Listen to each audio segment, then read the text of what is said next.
Le congrès du PDCI qui était prévu ce 16 décembre n'aura finalement pas lieu pour la simple raison que la justice a décidé de suspendre ce congrès suite à deux plaintes de deux membres du bureau politique qui sont de la section Yopougon du PDCI.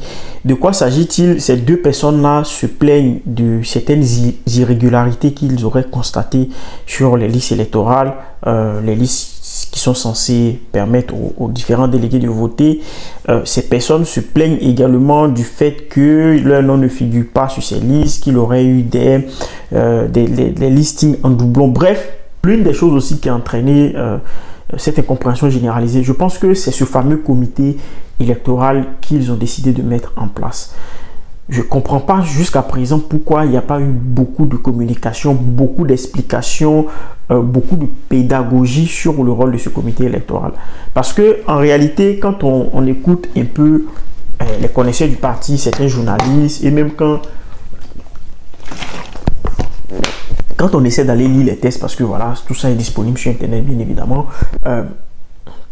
il est clair, dans les tests du PDCI, article 56, si je ne me trompe pas, on dit que c'est au Congrès d'organiser, de valider la légitimité des candidats.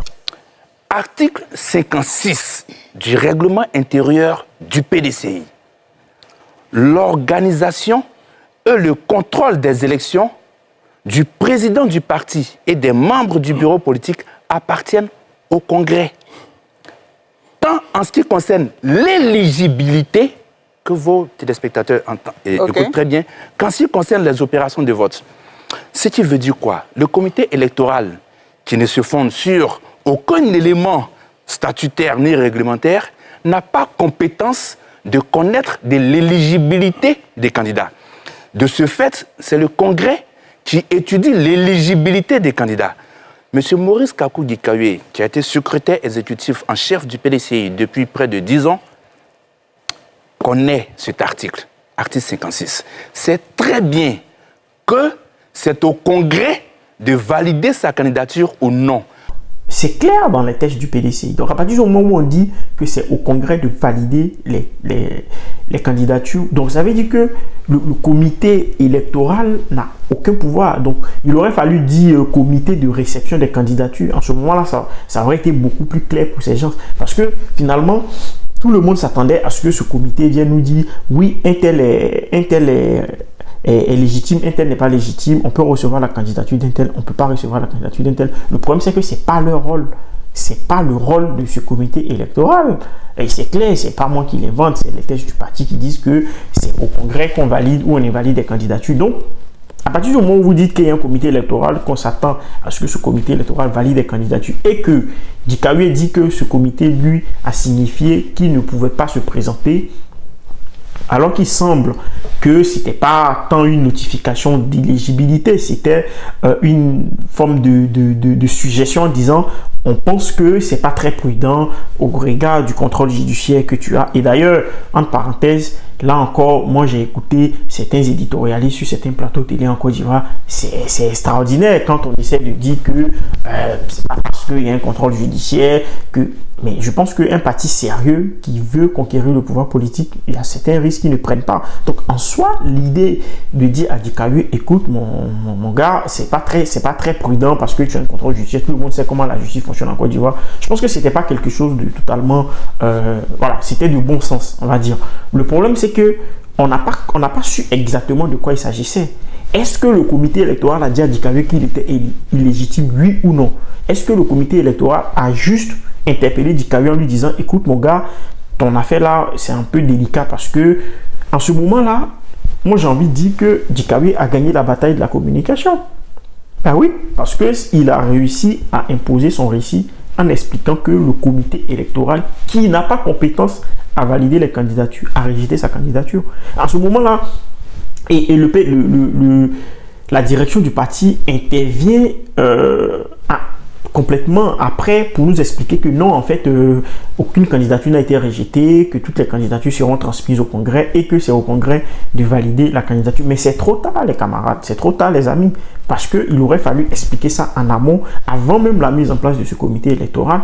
Il aurait fallu expliquer que c'est un comité qui n'a pas compétence à trancher sur l'éligibilité des candidatures, ce qui n'a pas été fait. Donc tout le monde s'attendait à ce que même Billon, et c'est là aussi où il y a toute la mauvaise foi, pardon, des politiques, Billon qui explique que le comité électoral devrait publier la liste des candidatures et motiver les rejets ou les acceptations. Le problème c'est que Billon, qui est un secrétaire exécutif du PDCI, sait pertinemment que ce comité électoral n'a pas compétence à trancher sur l'éligibilité des candidatures. Mais tout ça, ça a été favorisé par quoi?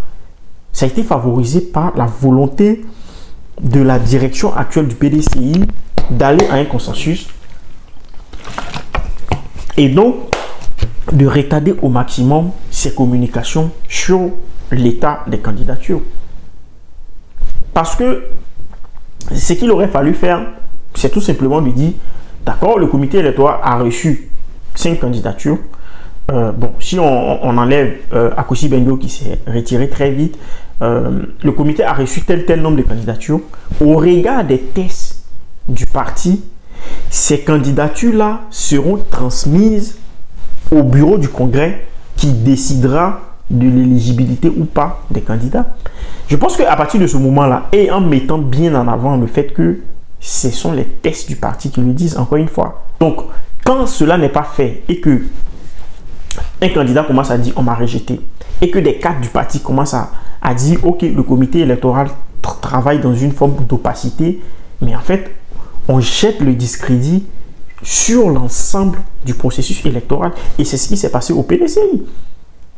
Donc aujourd'hui les responsables de ce qui s'est passé, c'est tout simplement la direction actuelle qui de mon point de vue a manqué de communication, qui de mon point de vue a manqué de clarté, parce que je n'emploierai pas le thème de transparence. Voilà, dans tous les cas, un parti politique, c'est une association privée, donc ils font ce qu'ils veulent, mais je pense qu'à un moment donné, quand on est un parti aussi important que le PDCI-RDA, il y a un devoir de clarté sur ses actions vis-à-vis de l'opinion publique et même de ses militants. Parce qu'aujourd'hui, ce qui se passe là, c'est tout simplement par le fait que certains candidats ont réussi à faire dérouler le récit comme quoi ils ont été blacklistés, comme quoi ils n'ont pas été acceptés, comme quoi leur candidature n'a pas été acceptée et que du coup, tout le monde se dit, ben, en fait, ils sont en train de faire de la magouille. Alors que non, il aurait fallu dès le départ expliquer que le comité électoral est en réalité un comité de réception des candidatures et que ce comité allait transmettre les candidatures au bureau du Congrès. En définitive, le bureau du Congrès allait décider qui ou non est éligible à être président du PDCI. Même pas être président, mais à être candidat à la présidence du PDCI. Cela n'a pas été fait. Voilà, ils ont décidé de naviguer une forme de, je sais pas, de flou total, en tout cas flou pour nous qui ne sommes pas dans les secrets du parti, et certaines personnalités du parti ont tiré profit de ce flou-là. J'ai dit tout à l'heure le cas de Jean-Louis Billon qui explique dans une interview que ah ben oui, c'est totalement opaque, le comité électoral doit publier la liste des candidats, mais il sait Billon, et je ne peux pas penser une seule seconde que je connais mieux les textes du parti que Jean-Louis Billon, c'est pas possible. Donc Billon sait que le comité électoral n'a pas compétence à trancher sur l'éligibilité des candidatures et que c'est au bureau du Congrès. Le problème c'est qu'ils n'ont pas fait le job. Voilà. Donc écoutez, toute crise est à la base une crise de communication et ça, ça n'a pas été fait.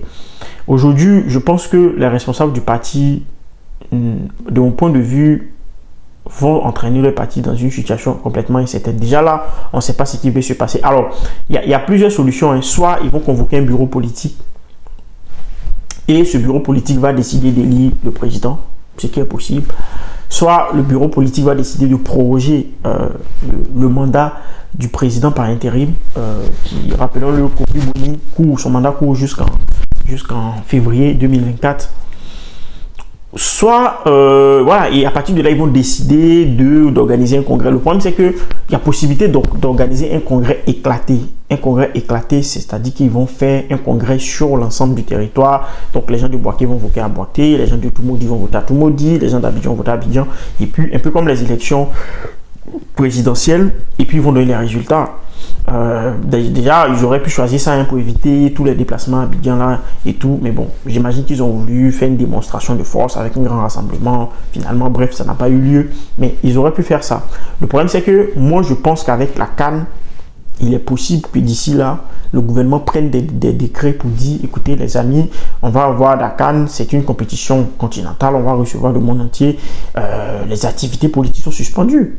Bah, c'est possible que, donc ça veut dire que du 13 janvier, peut-être même un peu avant, hein, donc à partir de janvier jusqu'au moins au 15 février, il n'y aurait aucune possibilité de mener une activité politique. Alors qu'après, on va avoir l'enterrement de Bédié qui interviendra au mois de mars. Donc je ne suis pas sûr que le PDCI pourra là décider de faire un congrès en plein funérailles d'Henri Konan Bédié. Donc on va se retrouver finalement au printemps, au mois d'avril, mai, et le PDCI n'aura toujours pas de candidat. Et en ce moment, qu'est-ce qui va se passer?